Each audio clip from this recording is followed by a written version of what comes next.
It's interesting that the book of Proverbs begins with the teachings of a father and it ends with the teachings of a mother.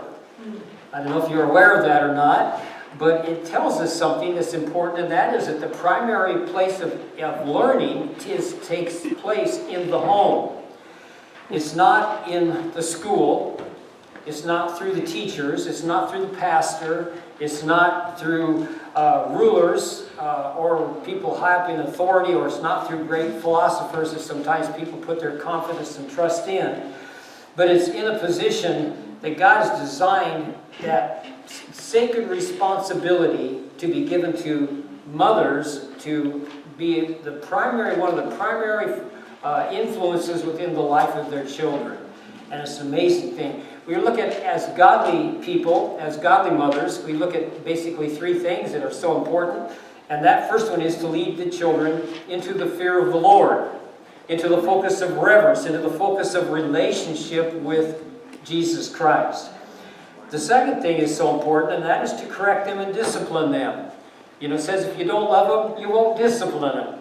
It says go ahead and discipline them. You're not going to kill them. You're not supposed to do it in hatred. You're supposed to do it in love, what you do. But you do it in order to instruct and to form their desires into a righteous focus. And that is so important. The third thing is, though, we need to teach them the Word of God. And we find out that mothers are very instrumental in that whole thing. And what the result of that focus is, when you see it done by mothers and fathers in a family relationship, particularly with mothers, though, is that it results in respectful, resourceful, purposeful, righteous living. And that's exactly what we want to see our kids growing up into. You know, I look at my grandkids, at my great-grandkids now that are also being instructed in the ways of the Lord. And I rejoice because I see the character that is being established within their lives as they come into that relationship with the Lord early in life, as they're instructed and taught the wisdom of the Word of God, and coming out with great discernment as to what is right and what is wrong, what is moral, what is immoral, what the focus of life as to why we're here coming into a fruition in their life. You know, many great leaders have been asked what the most important influence and the greatest impact upon their lives has been. And this is just some of them. But President George Washington said this: "All I am, I owe to my mother. I attribute all my success in life to the moral, intellectual, and physical education I received from her." Interesting. President Abraham Lincoln said this: "All that I am or ever hope to be, I owe to my angel mother." President Andrew Jackson said this: "The memory of my mother and her teachings were, after all, the only capital that I had to start life with, and on that capital I have made my way." The British Prime Minister Winston Churchill said this: "You have omitted mention of the greatest of my teachers, my mother." That was in a conversation he was having with somebody else when they were talking about the greatest thing, and the mention was never mentioned of his mother. He corrected that and made it clear that it was his mother. In Proverbs 31, which is where we're going to be coming from today, we realize that there's an ancient king named Lemuel. We don't know who he was. There's speculations as to who he was. And his mother, we don't know who she was, but we have speculations there also, but we don't know what the truth is there now. But we know that he was taught and trained by his mother, and what he wrote down was in Proverbs 31 was the teachings of his mother to him, and then also the teachings to when he was to be looking at a wife for marriage. And she laid out what the focus should be within picking out a wife for marriage. And so we see this mother's this focus. And we want to go to the first 9 verses to start with, but it tells us something in the first 9 verses, and it's a mother's admonition to Lemuel. We don't know if he was a grown man at this point. She is saying, hey, you're getting off track and you need to be careful, or whether he was just growing up as a young person, and she continued to keep him going in a proper direction. We don't know for sure. But this is what it says in that passage of Scripture. "The words of King Lemuel, the utterance which his mother taught him. What, my son? And what? Son of my womb? And what? Son of my vows? And so he's talking here through a relationship of love that his mother had for him through 9 months of pregnancy. And then, of course, she made a vow to raise him in the ways of the Lord. It's kind of like what Samuel was raised by Hannah. And Hannah vowed that if the Lord would give her a son, that she would dedicate him to the Lord and he would be raised in the ways of the Lord all of his life. And it was the same kind of a focus here of the mother of Lemuel. She committed him and committed her teachings and influence into his life into the ways of the Lord. And so she says, don't, and he gives now some very specific things. Don't give your strength to women, nor your ways to that which destroys kings. It's not for kings, O Lemuel. It's not for kings to drink wine, nor for princes intoxicating drink, lest they drink and forget the law, and pervert the justice of all the afflicted. Give strong drink to him who is perishing, medical focuses, and wine to those who are bitter of heart. Let him drink and forget his poverty, and remember his misery no more. Open your mouth for the speechless in the cause of all who are appointed to die. Open your mouth, judge righteously, and plead the cause of the poor and the needy. And so we see this relationship of a mom loving her son and laying out some very strong focuses that are necessary within his life. And basically 3 focuses. It's amazing how these 3 focuses touch where we are today in our own society. It touches every society, but it's very clear as to what is being taught here. And the first one is she taught Lemuel to beware of lust and to guard against immorality. To beware of lust and to guard against immorality. And so the reason that she said here is because it will ruin your life. Don't go in that direction. You know, today we see so much of that happening within the nation, within the young people, within the school systems. Now, just teaching all of this stuff that is so tragically affecting them to where they're totally confused about even who they are. It's amazing what's going on here. She taught him to stay away from alcohol and drugs. Things that would take and dominate his life, put a control upon his life. She says, stay away from that kind of stuff. She taught him very clearly. And again, what happens with those things, it always leads to a position of compromise. As a Christian, you're compromising in your ways that should be righteous and living for God. And it also alters your ability to have a correct thinking. And if you're in a position of leadership, justice. You don't even give out proper justice. And of course, King Lemuel was a king. This guy was a king. And so he knew, and his mother knew, how critical it was for him to be able to give justice as a leader in the nation. And then she taught him to have compassion upon the poor, compassion upon those that can't speak for themselves or can't defend themselves. And we can tie that immediately to abortion, to all of the things that happen today that are so tragic, the killing of babies that cannot speak for themselves, and they're very much individuals, they're very much persons. They're not just some kind of a blob or some kind of a thing. And so we see this very important focus that she had within her life as she was giving it out. So the love and responsibility, the passion, the compassion, the teaching, the training that a mother puts out to her children is so vitally important. And so I want to give just some statistics from the Barna Report. Number 1, most Americans who identify as Christians say that their mother's faith played the major part and had a major impact in their decision to follow Jesus Christ.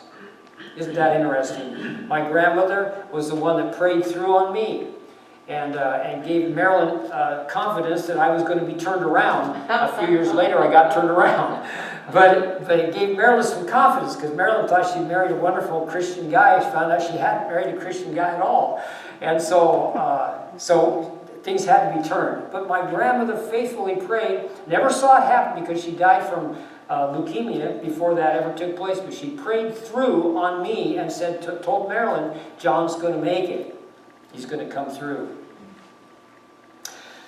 Another thing is practicing Christians in their teen years consistently identify mothers as the ones who provide spiritual guidance and instruction and instill value and disciplines of faith in the households. And that is so true. Moms are their foremost partners in prayer, and that's 63% of the people that were brought said that the moms were the partners in prayer.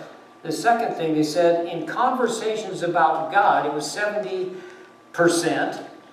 In coming to the place of being able to explain and understand the Bible, it was 71% said their moms were the ones that were instrumental in that. And the ones and other faith questions, it was 72%. Moms were so critically important. So this study just simply laid out and called these moms managers of faith formation. Interesting. The American Bible Society's annual State of the Bible study, and the study was entitled Trends in Christianity, said that 77% of respondents are following their mother's faith. It says 73% of the children growing up in Protestants remain Protestants, and they quote other Christians as adults. Only 4% are Catholics, and 19% say they identify as atheist, agnostic, with no faith. But the interesting focus of that is that 32% of those that have agnostic mothers or atheistic mothers or no faith mothers say by the age of 10 they have turned around and have identified themselves as Christians. Isn't that interesting? Two important decisions were made by Lemuel's mother, and the first one is so important, but it's the importance of the mothers in bringing up their children. And the most important decision that can possibly be made is to, first of all, lead them to the Lord. Lead them to the Lord. And it's exciting to me when I see families, parents, fathers and mothers, but so many times it's the influence of the mothers that brings those children to the Lord at an early age. And that's the way it was with most of our kids also, maybe all of our kids. Was it all of our kids? Yeah, I think you were the one that's responsible for doing that, even though I taught all the time, every day, and those kind of things happen. But it's amazing how the mother is the one that seems to have the tender heart that reaches out and touches the lives of their children. And so that was the most important focus, is that relationship with the Lord, because it determines our destiny, our focus down here, but also our focus and destiny in eternity, where we're going to go to spend eternity. The second most important decision, and this is what Lemuel's mother dealt with in the next verses from 10 all the way to 31, and that was the choice of a mate. Should you choose to be a mate? What is a virtuous woman? And so she begins to deal with that with Lemuel as to who a virtuous woman is and who should be a pick for a mate within that focal point. One of the things we realize as we go through this then is that wisdom is learned, but it's more important than just learning wisdom is putting application to the wisdom that we have received from the Word of God, from our mother, from whoever it is that we've received the wisdom from. But wisdom needs to be put into application. So as Lemuel is being taught the Word of God, he knows that even as he lays out here, he's the one speaking this about his mother's teaching to him. And he says, now, after having experienced this and writing it down, he said, this is what my mother taught me. What is a virtuous woman? Verse number 10, who can find a virtuous wife? And the truth, what he's saying here is it's very rare to find a virtuous woman that would become a wife. And you can think, wow, well, it's not, they do exist. But what he's saying is they don't exist in abundance. There may be an abundance of ladies that are out there that are not virtuous at all. I like that. So we see, it says for her worth is far above rubies, which was the most valuable thing, mineral that they had in those days. And so her husband, the heart of her husband, safely trusts in her, and he will have no lack of gain. She does him good, not evil, all the days of her life. And so she's trustworthy. In fact, her husband knows that he can put his confidence within this woman. She will never do him harm. She will never do him wrong. She is a person that he can absolutely trust. She's faithful. She's clean. She's pure. And what we see, what a contrast it is when we see the ways of the world, the women of the world, the focus of what is out there in the world, because it's all personally just a self-centered focus. What I can get, what I can gain, how you can please me, how you can do whatever I want to do, support me, whatever. It's out there in a self-centered focus, which is a very focus that is actually very destructive in the focus. And what he is saying here in this focus is that her husband safely trusts in her.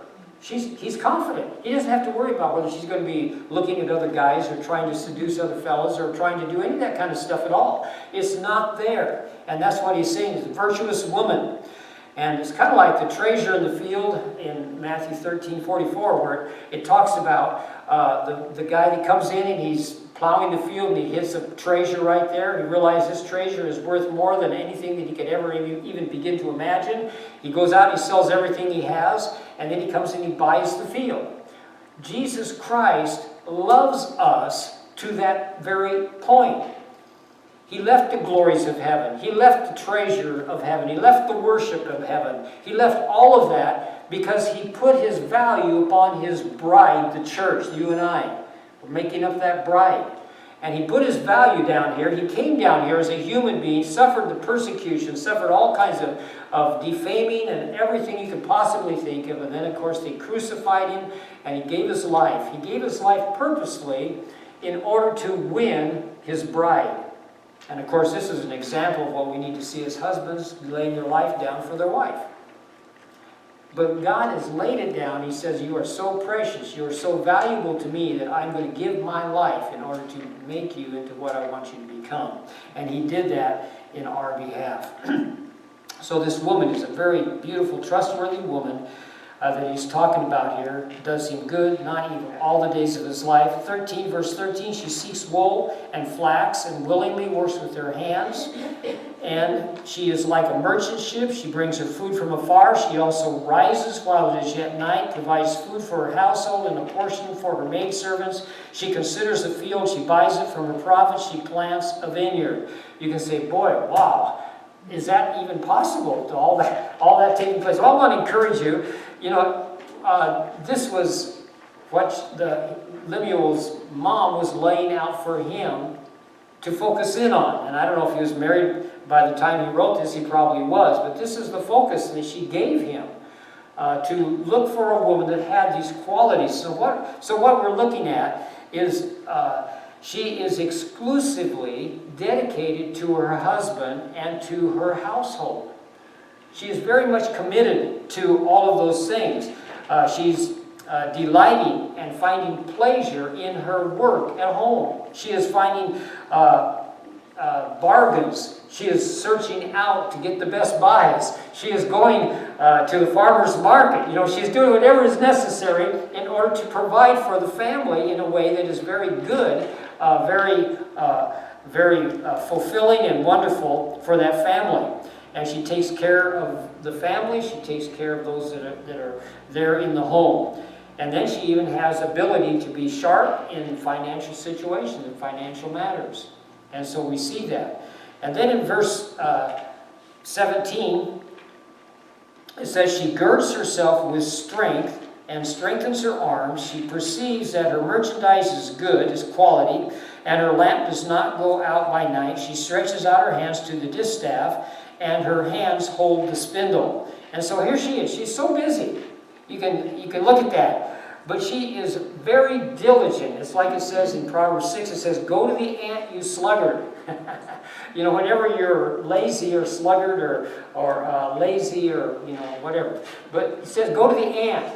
An ant is active. An ant is always busy. It doesn't have a boss over him, over the ant, but it knows exactly what it's supposed to be doing. It's like the woman also. She knows what her role is in life. She knows how to please her husband. She knows how to fulfill her focuses to make the house a success, even as her husband has made her and placed her in a successful position. She knows what to do. And that's what it's saying here. What she does is quality. She is strengthened in her own physical being in order to fulfill the purposes she has. She's not just laying out being a lazy person. So it's exciting to see what God is doing within her. And then in verse 20 she says, she extends her hands to the poor. Yes, she reaches out her hands to the needy. She's full of compassion. She's full of caring. She is focused on meeting needs, touching lives, meeting needs of the disabled people, meeting needs of older people, touching people that are legitimately poor and needy, but always looking and being very sensitive to those things around her that she can be involved in to make better. And so she's involved in all those things. And then in verse 21, it says she is not afraid of snow for her household is clothed with scarlet. And what it's really saying is she is always providing for the future. She is very much aware of what is taking place, of what's going on around her, of society, of the need for her children to be raised, understanding the issues in society so they don't get swept into the mentality of the temporal society that they live in, or the immoral society that they live in. She's very much aware of the needs. And so she's not afraid if it snows or things go bad or the circumstances aren't exactly what we wish they were. She's not afraid of it because she's prepared. She understands what's going on. And her confidence is always in the Lord. And then verse 22, it says that she makes tapestry for herself. Her clothing is fine linen and purple. It's talking about the way she prepares herself to please her husband. She makes herself attractive to her husband. She makes herself pleasing to her husband. And this, when it's talking about her making tapestry for herself, it's talking about making the bedroom very attractive. And so she is purposefully not making herself trying to focus in on somebody else and attract other fellows. She loves her husband. She is attractive to her husband, and she meets the needs of her husband. In verse 23, her husband is known in the gates, and when he sits among the elders of the land. In other words, she honors his position. The gates were where people of notable character came. They dealt with issues. They dealt with problems there.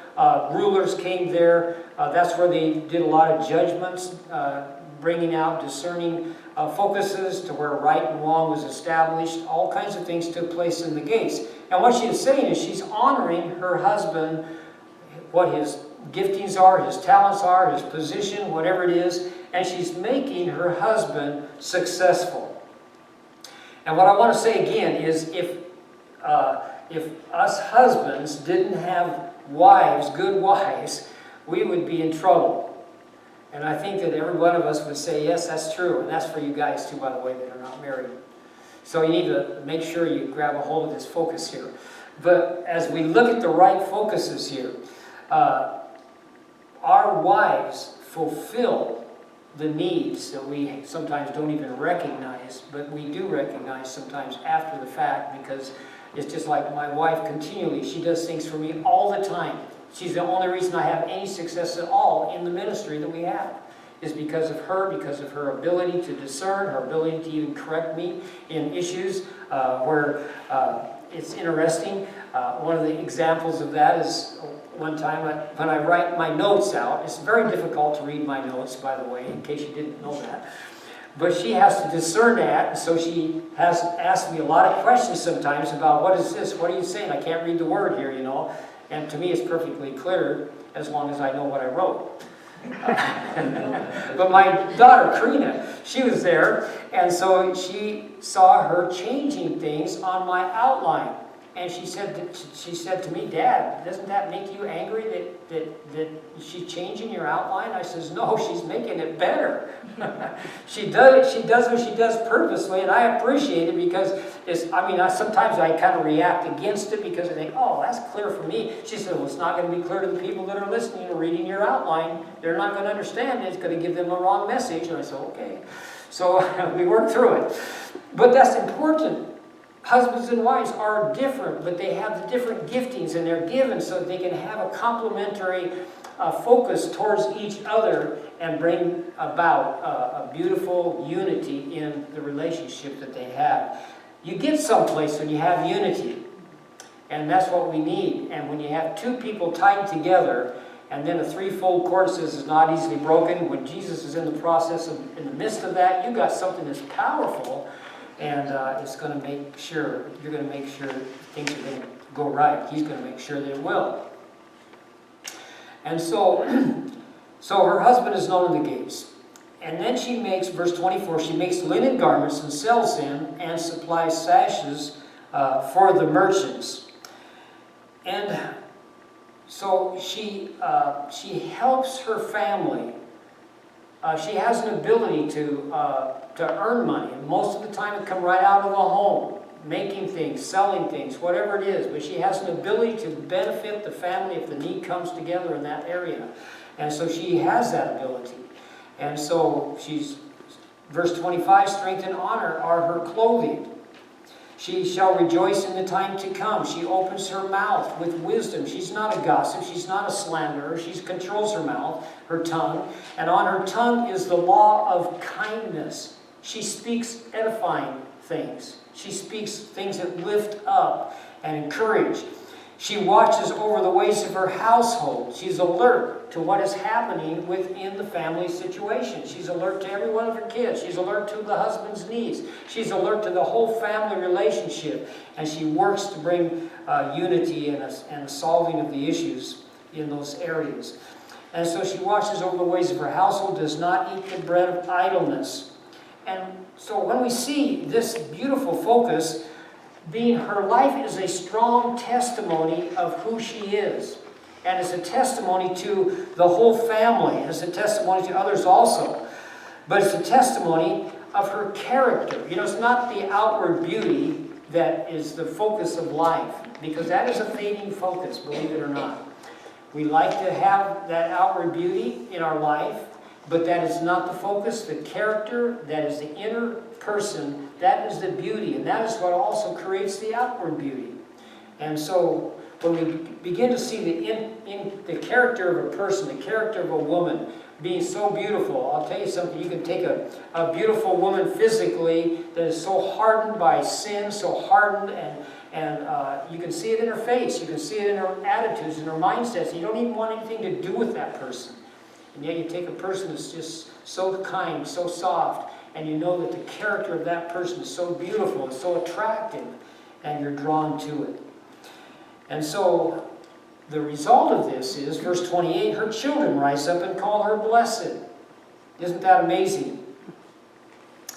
That word blessed, by the way, means happy, means prosperous, means successful, means contented, and it is originally means to be straight. And so what they're doing, they're calling her blessed. They're saying, my mother is a woman that is so straight. She is so right. She is such an encouragement. She is such a tremendous blessing to us. They call her blessed. And then her husband also, he rises up and he praises her. And what he's saying to her is that she is superior to all others. That's important. I hope that we can say that about our wives. Our wives need to be superior and need to be considered from our perspective superior to everyone else's wife or any other woman. We need to have a focus upon our wives that is so incredibly correct and righteous in our lives. And then it says, many daughters, verse 29, have done well, but you excel them all. You know, whenever you're in a right relationship with somebody, you always focus upon the benefit and the blessing of that person. If you're not in a right relationship with somebody else, guess what you focus upon? All of their faults. all their inconsistencies, all of the attitudes and mindsets that you don't really care for. But God says, no, I want you to be able to focus in. And when there is a cleanness of character within a wife that is so beautiful, her husband totally trusts in her, he puts his faith in her, he doesn't have to worry about what's going to happen, he doesn't have to worry about her gossiping or slandering, or her mouth is what it ought to be in worship and praise to God and to encourage others. All of these things are happening, and he says, my many daughters have done well, but you excel them all. You know, we need to tell our wives those very focuses within our life. Charm is deceitful, beauty is passing, but a woman who fears the Lord, she is the one that's going to be praised. Give her the fruit of her hands, and let her own works praise her in the gates. You know, you don't have to tell and brag about a person like that. I mean, it's good to do that, but her own character is seen wherever she goes. People know who she is. People understand. They see that beauty of character within that person, within that wife, within that woman that fears the Lord. And the key to that is the fear of the Lord. I want to read a little true focus here.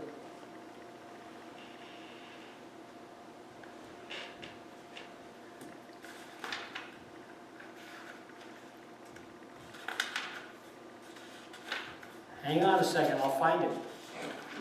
All right. Robertson McQuilton was president of the Columbia Bible College and Seminary in Columbia, South Carolina. His wife Muriel was not only a devoted wife and mother, but also a painter, a speaker, a hostess for the college, fabulous cook, and host of her own radio program. Then Muriel was diagnosed with Alzheimer's. Initially, the college board arranged for a companion to stay with her so that McQuilkin could go to the office each day. As her condition deteriorated, McQuilton was faced with the choice between taking early retirement to care for his wife or putting her in an institution for the rest of her life. In McQuilkin's own words, when the time came, the decision was firm and it didn't take any heavy-duty calculation. The decision was made, and in a way, 42 years ago, when I promised to care for Muriel in sickness and in health till death do us part. So as I told the students and faculty, as a man of my word, integrity has something to do with it, but so does fairness. She has cared for me faithfully and sacrificially all of these years. If I cared for her for the next 40 years, I would not be out of her debt. She is a delight to me. I don't have to care for her. I get to. It is a high honor to care for so wonderful a person. It is more than keeping promises and being fair. However, as I watched her brave descent into oblivion, Muriel is the joy of my life. Daily I discern new manifestations of the kind of person that she is, the wife I always loved. I also see fresh manifestations of God's love, the God I longed to love more fully. In spite of her deterioration, McQuilkin stood by her and continued to love her deeply. Eventually, she rarely did more than mumble non-words. He wondered if he would ever hear her sweet voice again. Then came February 14th, 1995. McQuilkin writes, Valentine's Day was always special at our house because it was the day in 1948 that Muriel accepted my marriage proposal. On the eve of Valentine's Day in 1995, I bade Muriel in her bed, kissed her goodnight, and whispered a prayer over her.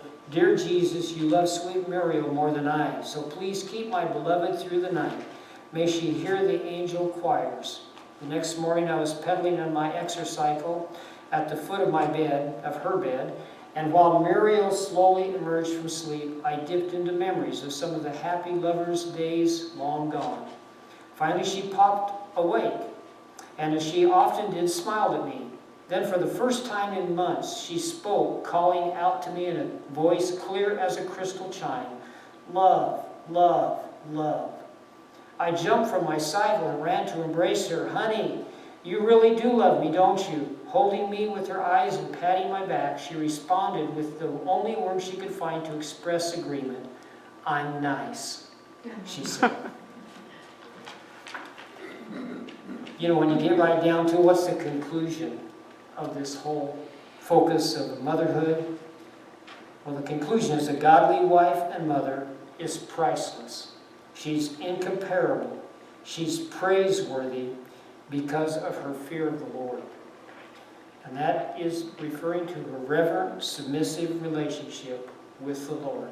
That is reflected in her marriage and reflected in her life of teaching, training, loving, correcting her children.